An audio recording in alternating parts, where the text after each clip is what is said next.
If we were going to have a report card for the world and pick just a few things to say, has it improved or not, I think one of the metrics would be childhood deaths. That is to say, as time has gone on, for each year, how many children under 5 survive, and look at that by country and see what those figures look like. If you go back a few hundred years ago, throughout the world, about 30% of children, even in the richest countries, richest families, would die before the age of 5. But that improved very dramatically in the wealthy countries, to where now you have many countries that are down to as low as 5 or 6 per 1,000. And so this is a very important topic. And it's one that I was interested in as we started the foundation, because we thought maybe there was a paradox that if we invested in improving health, wouldn't that create additional problems because it would increase population?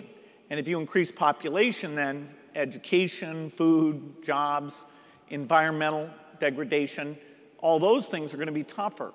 And that's when I was amazed to find out that, in fact, better health leads to small families, that parents are trying to have a very high probability of having a few children to support them in old age. And so if they know that health is better, then they won't have as many children. And that's an effect that's very powerful and has been seen throughout the world. And so that was very empowering for me. It meant you could work on health, and actually it was a very profound intervention, not just to save lives in the near term, but also to reduce the population growth that would be creating those other problems and making them almost impossible to solve.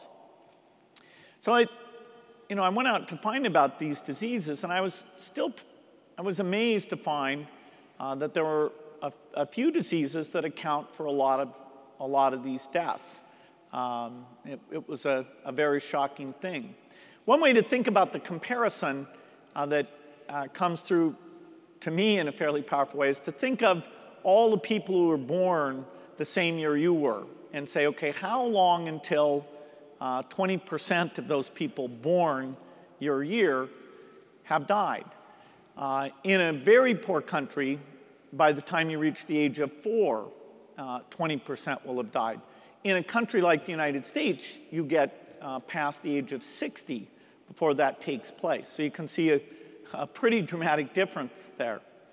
Now this chart you're looking at, which is the only one I'll be showing you today, is really my favorite chart, because although it shows that presently, in the last year it was measured, which is actually 2008, we'd gotten down to below 9 million.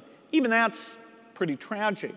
But the trend is quite phenomenal. That is, back in 1960, when there were 40% less children born, over 20 million died. And so it comes down fairly steadily to the below 9 million. And there's every reason to think that with new vaccines, getting those out, those are the primary explanation for this. Some increase in wealth helps because that drives nutrition and living conditions. But the biggest factor, the majority of this, is about vaccines, and vaccines that are fairly inexpensive. Just measles and smallpox alone are over 3 million of this drop, are just two diseases and the vaccines related to those. Smallpox, of course, was completely eliminated in this time frame, and measles is down over 95% from what it was back in 1960. And so we can make progress with very small amount of resources.